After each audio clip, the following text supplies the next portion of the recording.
Olá, esse é o programa Por Brasília, um programa de entretenimento feito para você e para sua família. Venha conhecer que você vai se divertir e vai se encantar. Por Brasília.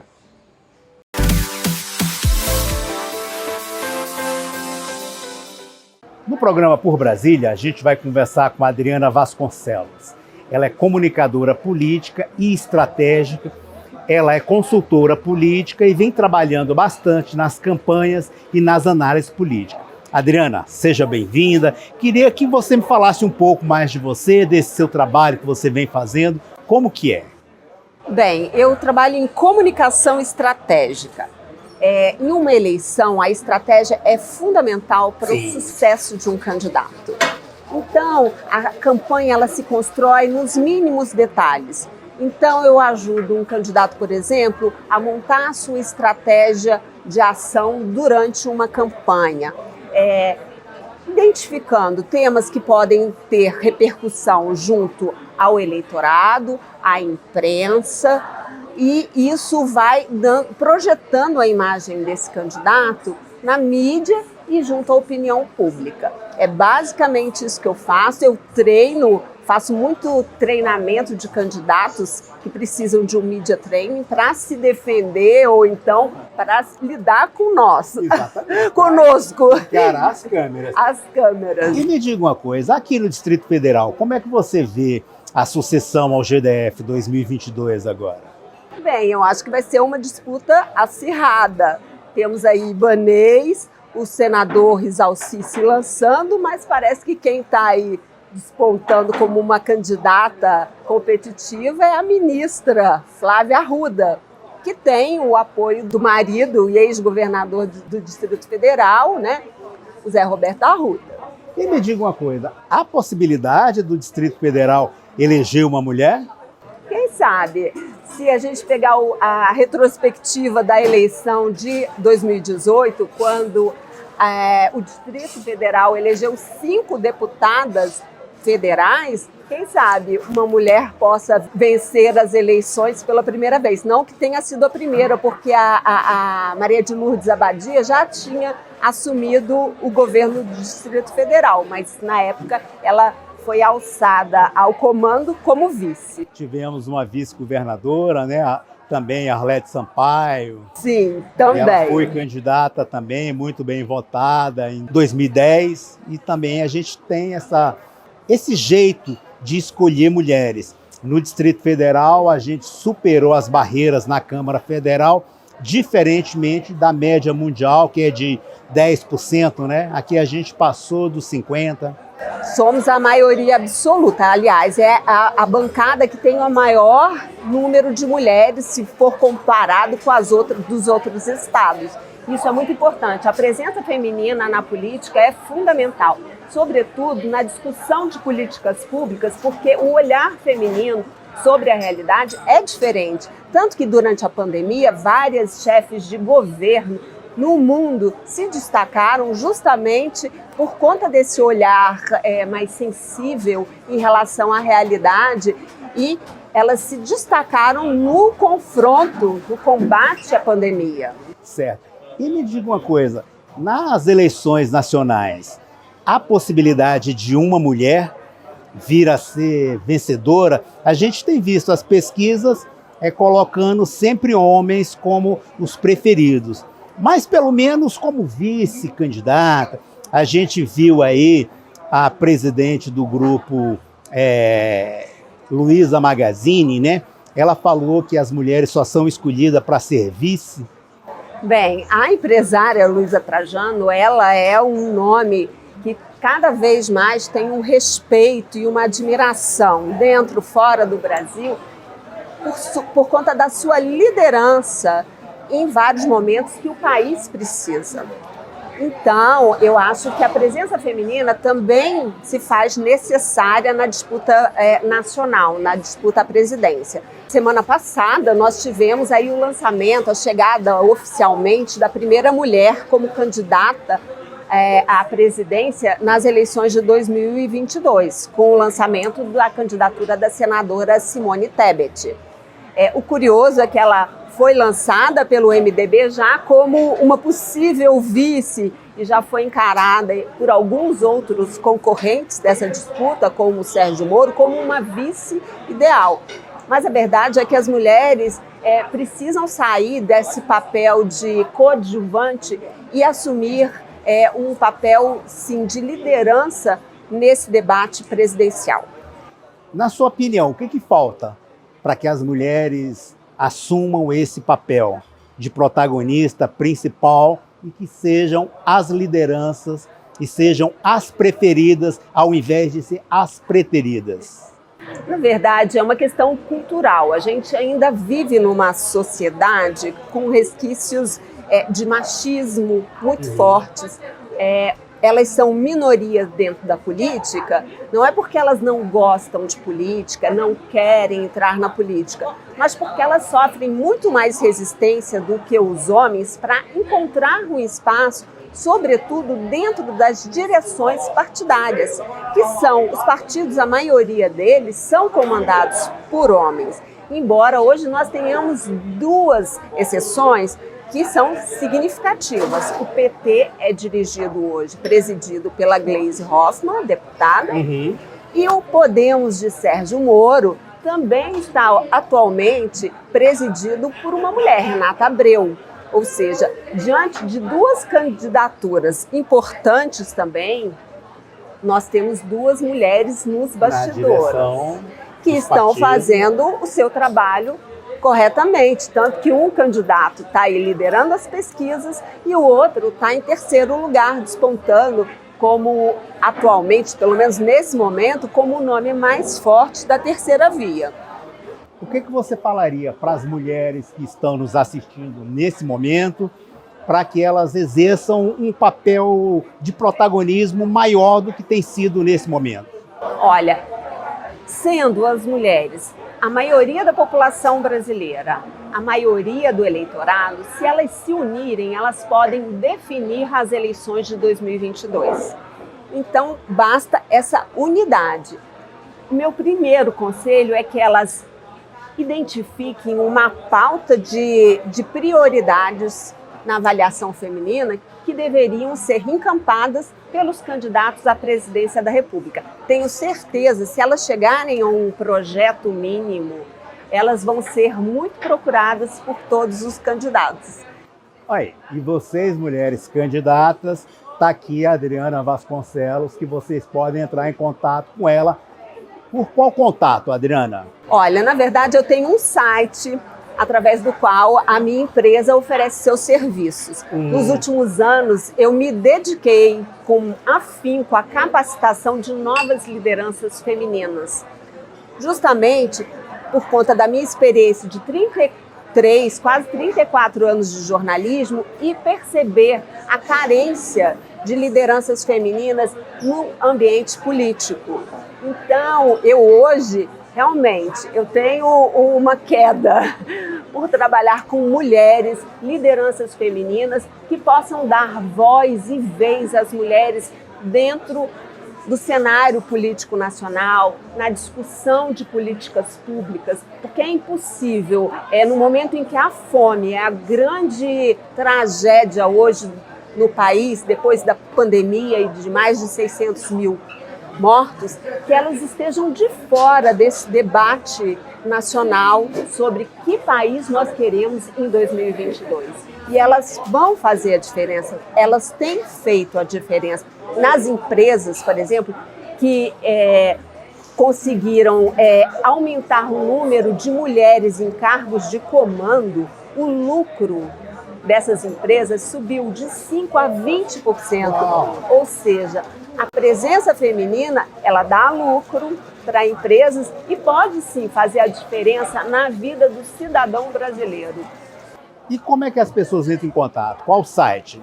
É adrianavasconcelos.com ou então avcomunicação.com. Então aí, pessoal, vocês entrem em contato. Adriana, agradeço muito sua presença e creio que você vai ser procurada.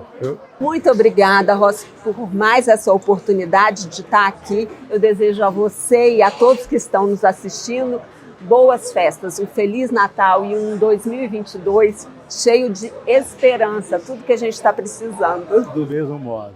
Para você de casa, um forte abraço e até a próxima semana. Por Brasília.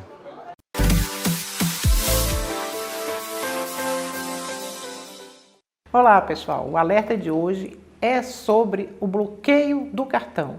Se o consumidor tem um cartão bloqueado por falha na segurança ou por tentativa de fraude, nenhum ônus pode ser cobrado deste consumidor. Então, a operadora do cartão ou a instituição financeira devem remeter um novo cartão ao consumidor sem nenhuma cobrança. Se houver cobrança, essa cobrança ela é ilegal, porque a segurança é obrigação dessas instituições bancárias e dessas operadoras de cartão.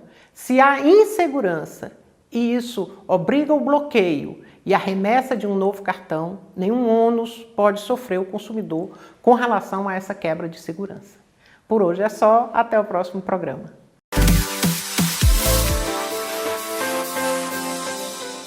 Nossa, Raquel, como você está bem? Você já melhorou das suas dores? Estou ótima, Beth. Fui na clínica de fisioterapia Espaço Vida no Jardim Botânico. Está aprovado. A doutora Rita é super atenciosa. Super indico. Se você estiver sentindo dor, vá na clínica Espaço Vida. E outra coisa, a clínica Espaço Vida não cobra consulta. Ligue 98666-6251. Atendimentos em horário comercial.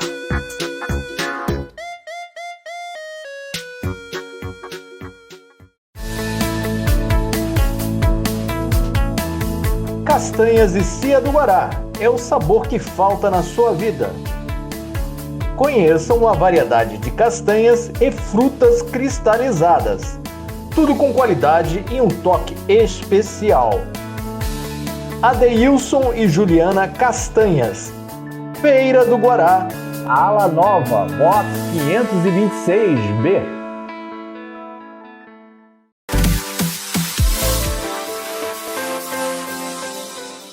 No programa Por Brasília, a gente vai conversar com André Rosa. Ele é cientista político, a gente vai falar de conjuntura política, principalmente sucessão ao GDF 2022. André, seja muito bem-vindo ao programa.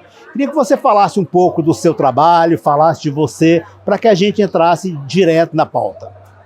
Boa tarde, Rócio. Boa tarde, telespectador. Bom, eu sou cientista político, formado pela Universidade de Brasília, sou mestre em psicologia política e também especialista em relações governamentais.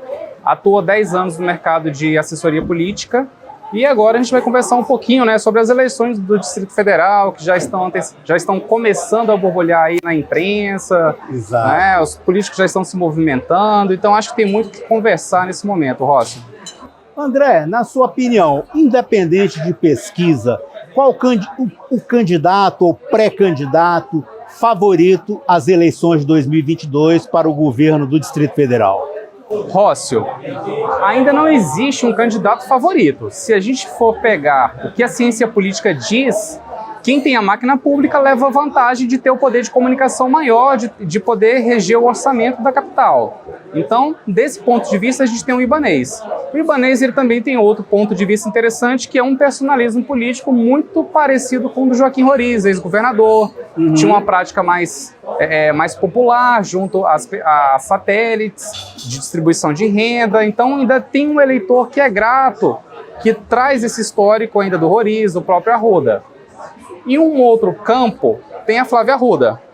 A Flávia Arruda, por ser esposa do José Roberto Arruda, ela pega um pouco do recall político do seu marido, que também é muito bem avaliado na capital, apesar de tudo que ocorreu em 2006 na Caixa de Pandora. E hoje ela está como ministra e aqui no Distrito Federal o presidente Bolsonaro é favorito à reeleição, diferentemente dos outros candidatos que despontam como favorito na maior parte do país. Ela pega um pouco disso por ser ministra?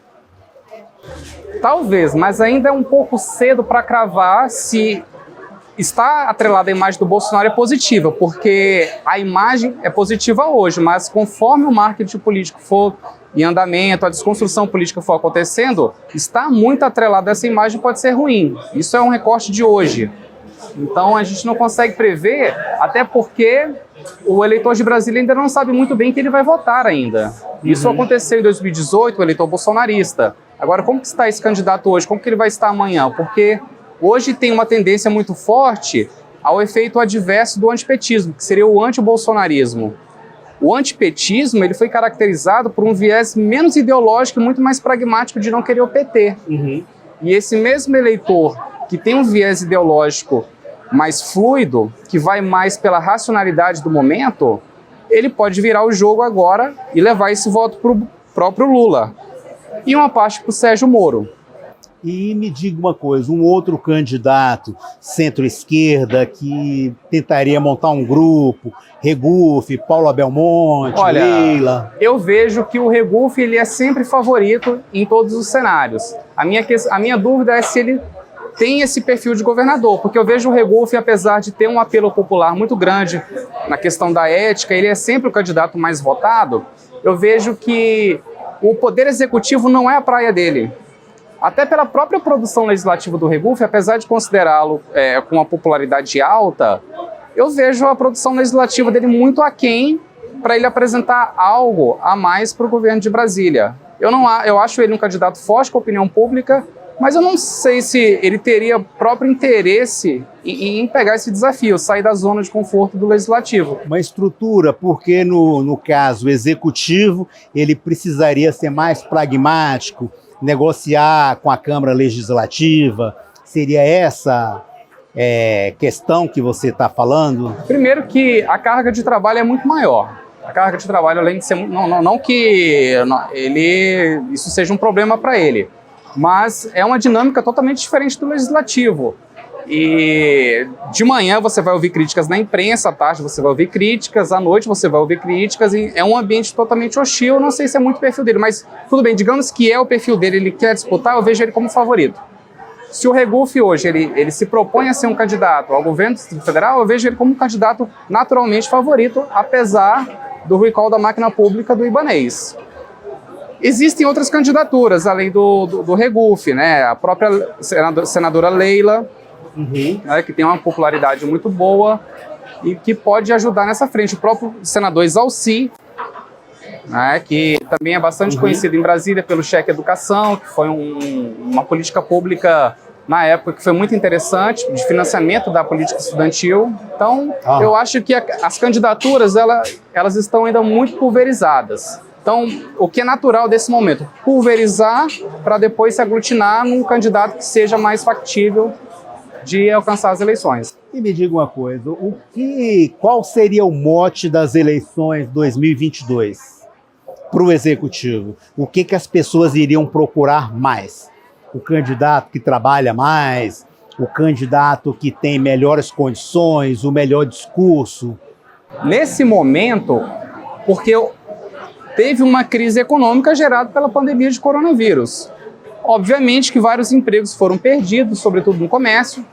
Então, esse eleitor vai buscar o candidato que traga o emprego de volta, que é o eleitor mais fragilizado. Então, a gente vai pegar aqui um eleitor de Taguatinga, Samambaia, Ceilândia, que é um trabalhador que atua mais no comércio, que perdeu seu emprego em razão da pandemia. Esse eleitor vai buscar um candidato que possa aumentar a renda familiar, que possa trazer um emprego, que possa trazer uma estabilidade. Então, se falou muito em corrupção, mas agora a gente tem um quadro que é mais alarmante. O que pega mais para o eleitor, a corrupção ou o desemprego? Certamente o desemprego. Agora, quando a economia está em pleno emprego, outros fatores são determinantes, mas nesse momento não. Vem cá, André, e com relação ao eleitor, o que ele pode fazer para conhecer melhor o candidato que ele pretende votar? Olha, primeiramente é acompanhar as suas redes sociais, o posicionamento, como ele pensa, o que ele defende, acompanhar a agenda governamental. Se for candidato que vem do parlamento, identificar quais propostas foram apresentadas, quais foram aprovadas, verificar os processos na justiça. É muito importante verificar os processos da justiça para você saber se é um candidato que tem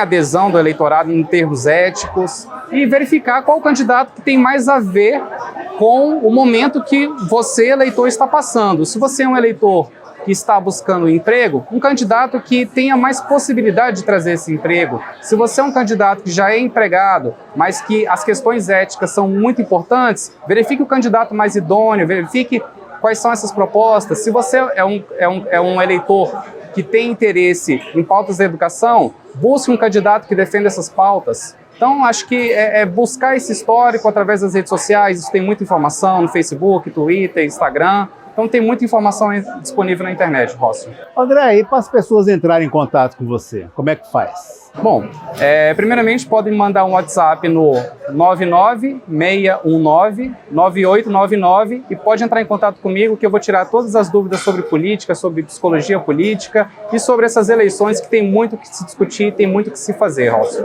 Maravilha. André, agradeço a sua presença aqui, foi muito bom esses esclarecimentos. Para você de casa, forte abraço e até a próxima semana. Por Brasília.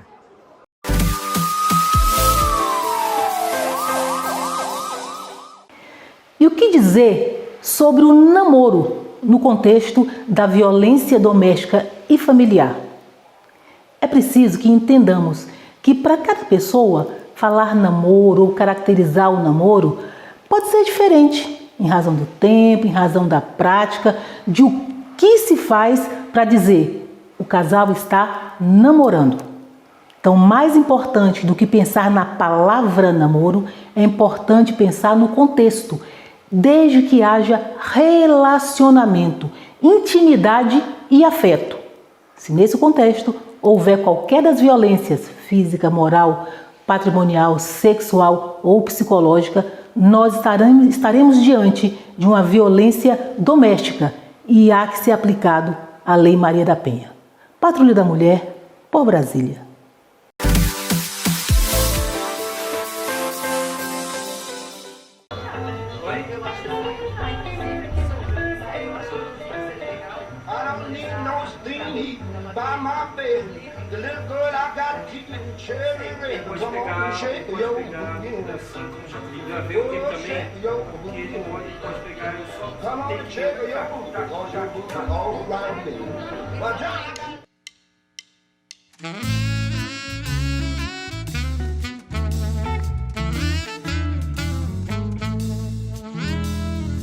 I'm like death, can you see?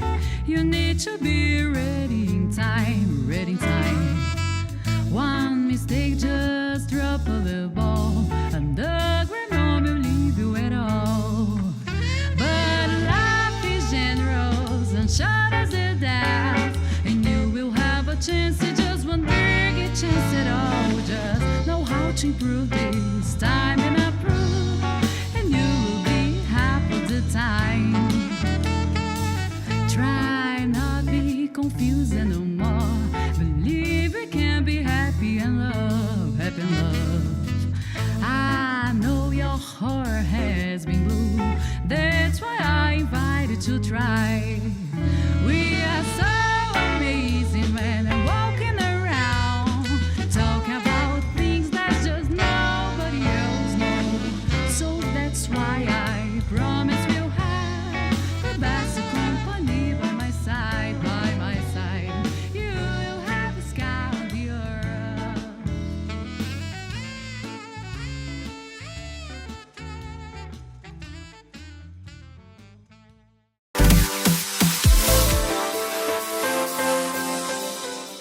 Nossa, Raquel, como você está bem? Você já melhorou das suas dores? Estou ótima, Beth. Fui na clínica de fisioterapia Espaço Vida no Jardim Botânico. Está aprovado. A doutora Rita é super atenciosa. Super indico. Se você estiver sentindo dor, vá na clínica Espaço Vida. E outra coisa, a clínica Espaço Vida não cobra consulta. Ligue 98666-6251. Atendimentos em horário comercial.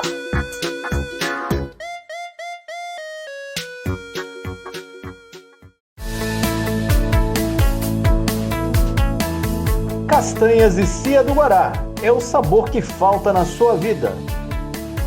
Conheçam a variedade de castanhas e frutas cristalizadas. Tudo com qualidade e um toque especial. Adeilson e Juliana Castanhas. Feira do Guará, Ala Nova, box 526B.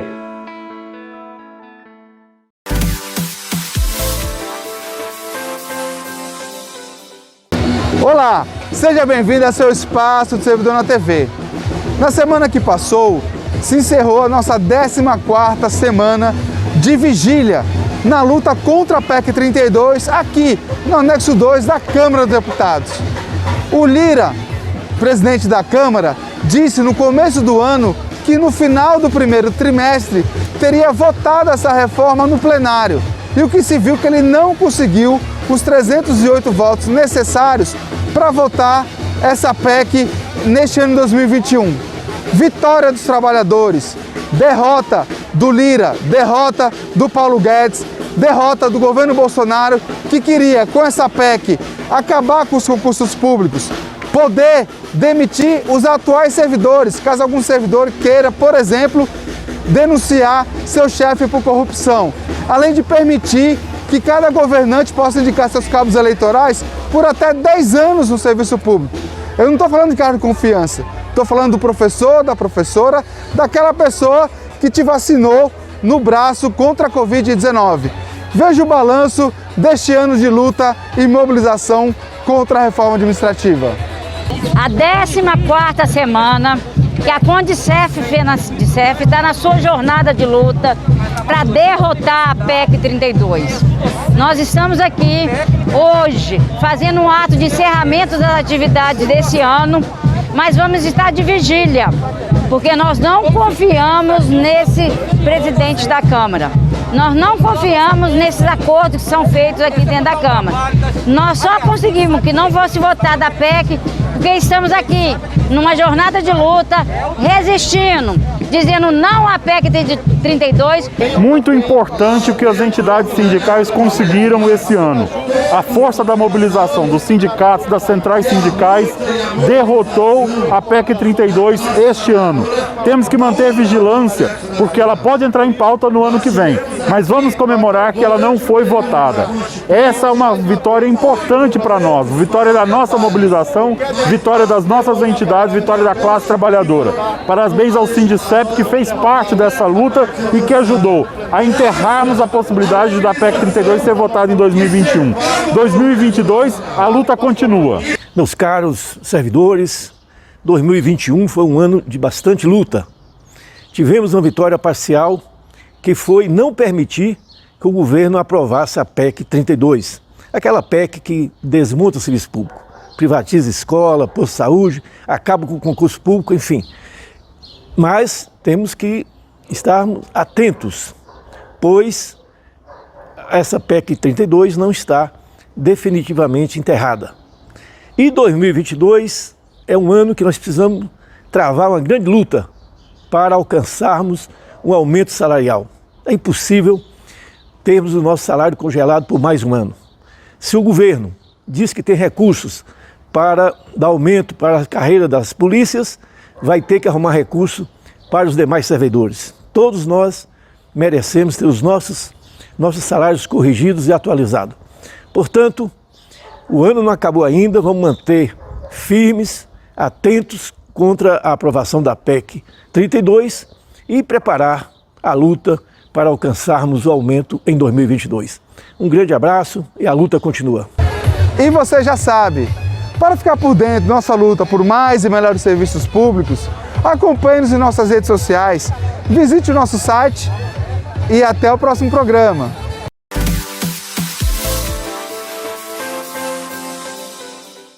Bem, esse foi o programa Por Brasília. Esperamos que vocês tenham gostado. Vocês podem rever esse e outros programas através do nosso website, porbrasilia.com.br. Lá vocês também vão encontrar todas as nossas redes sociais, que além de programas, tem muitas informações para vocês. Por Brasília.